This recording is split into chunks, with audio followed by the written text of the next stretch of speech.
Operation হয়ে গেছে। আজকে সকালে রান্না করেছি এই যে মুসুরির ডাল উচ্ছে দিয়ে, তার সাথে যে কচুর তরকারি, আর এখানে আছে একটুখানি আলু ভাজা আর ভাত আর পেঁপে সেদ্ধ।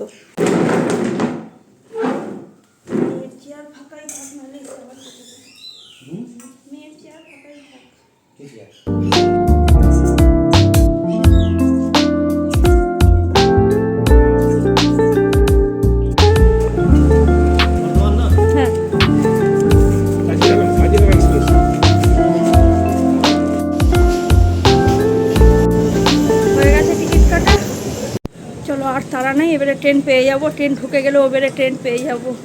গুড মর্নিং, কেমন আছো তোমরা সবাই? নিশ্চয়ই সবাই খুব ভালো আছো, সুস্থ আছো, আমিও ভালো আছি। সকালবেলা মোটামুটি রান্নাবান্না সেরে সব কাজকর্ম সেরে এই যে বেরিয়ে পড়েছি, স্টেশনে চলে এসেছি। আর যে পরিবেশ খুব সুন্দর, না গরম না ঠান্ডা, একদম সুন্দর মেঘলা মেঘলা ওয়েদার, সাথে দারুণ ফুরফুরে হাওয়া।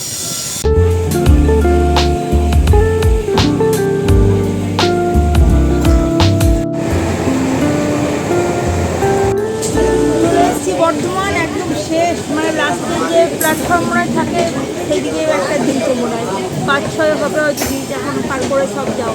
আর যে এখন বোধ হয় 12টা 10 বাজছে এখন। চলো না, আমি সবাই উঠে গেছে, পুরো ফাঁকা হয়ে গেছে এগুলো।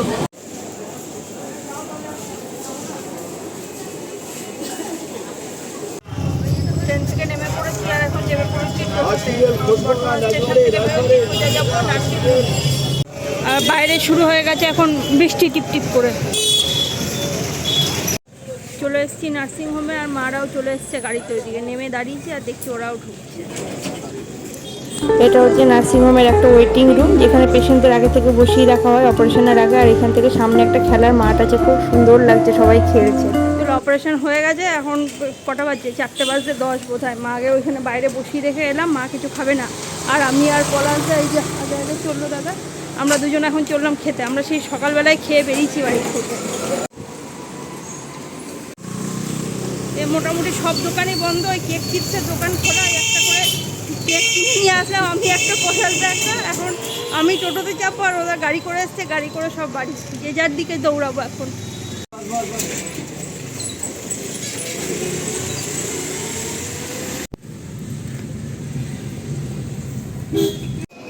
বাজে এখন 4:30, সব হয়ে গেছে।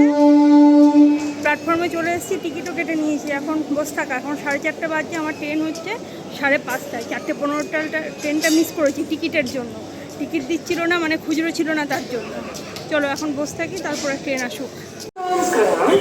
চেপে পড়েছি ট্রেনে, আর এখন ট্রেন ছাড়তে এখন আধ ঘন্টা দেরি। এখন বাজে 5টা, ট্রেন ছাড়তে আমার 5:30 পঁয়ত্রিশ, 5:30 না, আরও 5 মিনিট এই যে 5টা পঁয়ত্রিশ। ট্রেনটা আগে থেকে নেওয়ার জন্য 7 নম্বরে খবর হওয়ার সাথে সাথে আমি 4-এ ছিলাম। তো সেইখান থেকে এখানে এসে আমি বসেই আছি, এখন কেউ নাই এখানে, আর একাই বসে রয়েছি।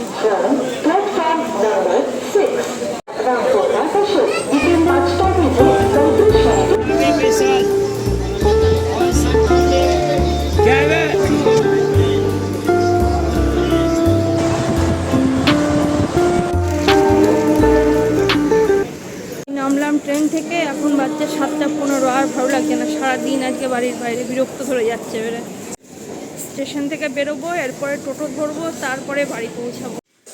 বাড়ি এসে আগে একটু ফ্রেশ হলাম, ভালো করে চোখে মুখে জল দিয়ে হাত পাটা খুব ভালো করে ধুয়ে নিলাম। ধুয়ে বেড়েছি, ধুয়ে জল খেলাম ভালো করে। সারাদিন আজকে 1 লিটার জল খেয়েছি। বাড়ি এসে অনেকটা জল খেলাম। জল খেয়ে নিজের জন্য একটু বসাচ্ছি এখন 1 কাপ চা খেয়ে একটু রেস্ট নিতে হবে, আর পারা যাচ্ছে না। বাড়িতে 1000টা কাজ করলেও মনে হয় এতটা কষ্ট হয় না, মানে এই জার্নিতে যা ইয়ে হয়। চলো জানলা দরজাগুলো খুলি, সব দরজা খুলেছি, জানলাগুলো সব খুলি, ঘরের বাইরে সব জানলাগুলো লাগানো আছে। ঝড় বৃষ্টির দিন তো ভয় লাগে, বাই চান্স যদি ঝড় বৃষ্টি হয় বাড়িতে না থাকাকালীন, ব্যাস তাহলে গোটা ঘর বাড়ি সব ধুলোময় একাকার, ধুলোয় একাকার হয়ে যাবে, সে ঘরে আর থাকা যাবে না। ওই জন্য যাওয়ার সময় সব জানলা টানলা লাগিয়ে রেখে গেছিলাম। খুলে দিচ্ছি, বাইরে ঠান্ডা হাওয়া দিয়েছে সুন্দর। আজ ওয়েদারটা তবুও ভালো ছিল, অন্য দিনের তুলনায় যা গরম পড়ে গেছিলো সেই তুলনায় ওয়েদার যথেষ্ট ভালো ছিল।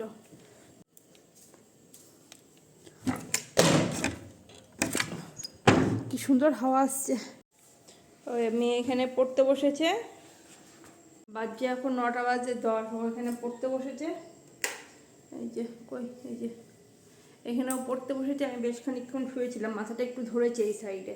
এমনিতেই বাইরে বেরোলে একটু মাথা যন্ত্রণা প্রবলেম হয়, আবার মাইগ্রেনের ব্যথা, মানে একটা সাইডে হবে, পুরো মাথাটা নিয়ে যন্ত্রণা হয় না, একটা সাইডেই হয়। তো এখন চাপালাম ভাত, একটুখানি ভেবেছিলাম তরকারি করবো, মশলা বেটে রেখে গেছিলাম আজকে সকালে, তো আর ইচ্ছে করলো না তরকারি করতে। আলু সেদ্ধ ভাত চাপিয়ে দিলাম, ওইটাই খেয়ে নেবো। আর ভালো লাগছে না, আলু সেদ্ধ ডিম সেদ্ধ করে নেবো। আর কচুর তরকারি আছে দুপুরের, আবার আমার শাশুড়ি মা তরকারি দিল, কুমড়ো দিয়ে, ডাঁটা দিয়ে, মাছ দিয়ে তরকারি, ওগুলো দিয়েই হয়ে যাবে। আর ওই জন্য রান্না করলাম না, রান্না করলে তরকারি থেকে যাবে, আবার বাসি তরকারিগুলো কালকে আমাদের খেতে হবে। ওর পাপা এখনও আসে নাই বাড়ি, ফোন করেছিল আমি যখন ট্রেনে ছিলাম তখনই, যে আমার আসতে দেরি হবে। তো আমার কাছে চাবি ছিল, ওই জন্য আর অসুবিধা হয় নাই। এখানে এখন রাত্রেবেলা জিনিসপত্র সরানোর কাজ চলছে, কারণ সকাল থেকে লেগে যাবে মিস্ত্রি। তো কুটু এসছে, মানে আমার ভাগ্নে এসছে, তো কুটুকে নিয়ে ওর বাবা দুজন মিলে যে ডাইনিং টেবিলের যে কি বলবো ওপরের যে কাঁচটা থাকে সেটা তো খুব ভারী হয়, তো সেটাকে এই যে নিয়ে আমার শাশুড়ি মায়ের ঘরে রাখছে। আর বাকি সব জিনিসপত্র এই যে যেটুকু যা রাখা যায় সেগুলো রাখা হচ্ছে রাত্রেবেলায়। আর রাত্রেবেলা যে বিশেষ কিছু আর রান্না করতে ইচ্ছে করলো না, তো এই যে ভাত, আলু সেদ্ধ আর ডিম সেদ্ধ এটাই রান্না করেছি, আর সাথে নিয়ে নিয়েছি একটু ঘি। চলো আজকের মতো গুড নাইট।